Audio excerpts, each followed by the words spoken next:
আমাদের বাসায় দেখলাম যে বিটরুট পড়ে আছে কিন্তু কেউ খাচ্ছে না। বিটরুটের মানে খেতে কেউ চায় না আমাদের বাসায়। তো আমি ভাবলাম যে এই বিটরুট দিয়ে মজার একটা খাবার বানিয়ে দেই। আসসালামু আলাইকুম সবাইকে, কেমন আছেন সবাই? আশা করি তো ভালো আছেন। আলহামদুলিল্লাহ আমিও ভালো আছি। মূলত এই বিটরুটটা এনেছিল আমার বাবা, বলল যে ডায়াবেটিস রোগীদের জন্য খেলে অনেক উপকার হয়, তার জন্য নিয়ে এসেছিল। পরে দেখলাম একবার একটু খেয়ে আর পড়ে আছে, আর কোনো খাওয়ার খবর নাই, বরঞ্চ বিটরুটটা নষ্ট হচ্ছিল। তারপর এরকম করে খাবার বানিয়ে মানে দিলাম সবাইকে। তো খাওয়া মানে হালাল হলো আর উপকারও হলো এরকম সবজি খেলে। আর এখানে আমি বিটরুটটা মানে ভাজার জন্য প্রথমে পেঁয়াজ দিয়েছিলাম, তারপর ফুলকপি দিলাম। কারণ শুধু বিটরুটটা দিয়ে করলে কিন্তু কেউ খাবে না, তার জন্য একটু ফুলকপি অ্যাড করলাম। আর এগুলো একটু ভেজে নিয়েছে। আর এখন একটু কালারের জন্য হলুদের গুঁড়া দিলাম সামান্য পরিমাণে, আর দিলাম মরিচের গুঁড়া, আর দিলাম স্বাদ মতো লবণ। এখন একটু নাড়াচাড়া করে আমি যে কিছুক্ষণ আর কি ভেজে নেব এইভাবে। আর আমার চ্যানেলে যারা নতুন আছেন কিন্তু আমার চ্যানেলটিকে সাবস্ক্রাইব করেননি, তাদের কাছে প্লিজ অনুরোধ রইল চ্যানেলটিকে সাবস্ক্রাইব করে আমার পাশে থাকবেন। আর এখন এগুলো একটু সিদ্ধ হওয়ার জন্য আমি পানি দিয়ে ঢেকে রাখলাম। তারপরে যে সিদ্ধ হয়ে দেখেন অনেকটা কমে গেছে, আবার কিন্তু মানে পানিও উঠেছে, পানিটা কিন্তু বেশি শুকায় নাই।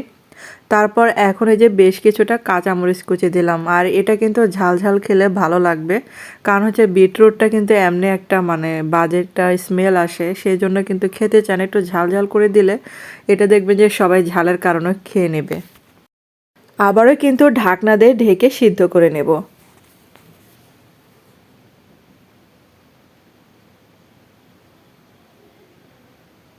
আর এখন দিয়ে দিলাম কয়েকটা আলু সিদ্ধ করা ছিল, মানে সেটা একটু চটকে দিতে হবে। আর এখন দিলাম ভাজা জিরা গুঁড়া সামান্য পরিমাণে, তারপর দিলাম একটা নুডলসের মশলা ছিল সেটা দিয়ে দিলাম 1 প্যাকেট। আর এগুলো এখন ভালো করে ম্যাশ করে নিতে হবে। আলু আর সবজি যেন একসাথে সুন্দরভাবে ম্যাশ হয়ে যায়। তারপর এই যে এখন আবার কিছুটা ধনেপাতা কুচি দিয়ে দিলাম। আর এগুলা দিয়ে ভালো করে ভেজে নিতে হবে। আর আমি একটা বড় চামচের সাহায্যে ভালো করে দেখেন ভর্তার মতো করে নিচ্ছি, যেন দানা দানা কামড়ে কামড়ে না থাকে। তো হয়ে গেল এটা, আমি কিন্তু চুলাটা বন্ধ করে দিয়েছি। আর এখন এই যে একটু ঠান্ডা হতেই আমি এই যে কাটলেটের মতো করে আমি শেপে বানিয়ে নিচ্ছি। আর আপনারা আপনাদের পছন্দ মতো শেপে বানিয়ে নিতে পারেন। যারা ফেসবুকে দেখবেন তাদের কাছে অনুরোধ রইল প্লিজ যদি ভালো লেগে থাকে তাহলে কিন্তু একটা লাইক দিতে ভুলবেন না। আর এখন দেখেন বানানোর পরে আমি কিন্তু একটু চালের গুঁড়াতে গড়িয়ে নিচ্ছি। যেহেতু এটা সবজি নরম থাকে, চালের গুঁড়াটা দিলে কিন্তু উপরেটা মচমচা হয়, খেতে অনেক ভালো লাগে। আর চালের গুঁড়া যদি না থাকে তাহলে এখানে ময়দাও দিতে পারেন।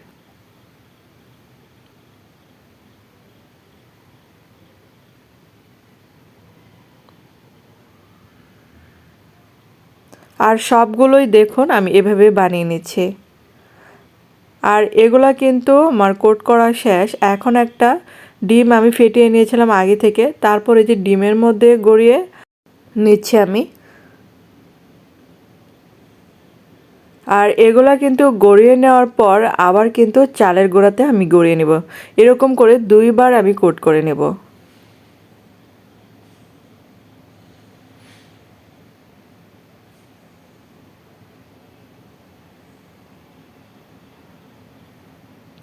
আর সবগুলোই কিন্তু সেমভাবে আমি করে নেব। আর এখানে কিন্তু একটা ডিম দিয়ে অনেকগুলো করা গেছে।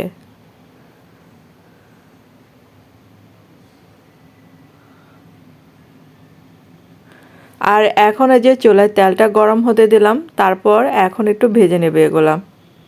আর চুলার আঁচটা কিন্তু মিডিয়াম টু হাই রাখতে হবে, একদম মিডিয়ামে রাখা যাবে না।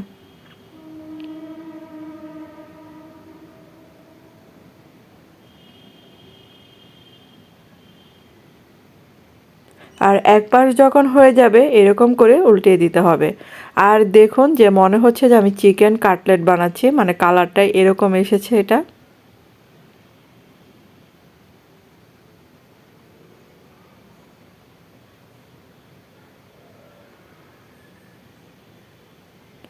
আমাদের বাসায় মানে কেউ বিটরুটটা খেতে চায় না এবং পছন্দ করে না, কিন্তু আমার বাবা নিয়ে আসে ওনার স্বাস্থ্যের কথা চিন্তা করে, যেহেতু ডায়াবেটিক্স রোগী।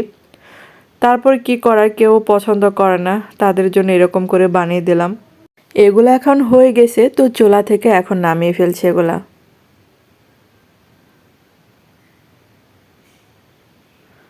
তো হয়ে গেল আমার বিটরুটের কাটলেট। অবশ্যই কিন্তু কমেন্ট করে জানাবেন যে কেমন হলো। যদি ভালো লেগে থাকে ভিডিওটা, অবশ্যই কিন্তু একটা লাইক দিতে ভুলবেন না। আর আমার প্রতিদিনের রান্নার ভিডিও যদি দেখতে চান, তাহলে সাথে যে একটা বেল বাটন আছে সেটা অন করে রেখে দিবেন। তাহলে আমি যখনই কোনো ভিডিও আপলোড দিব, আপনাদের কাছে সবার আগে পৌঁছে যাবে।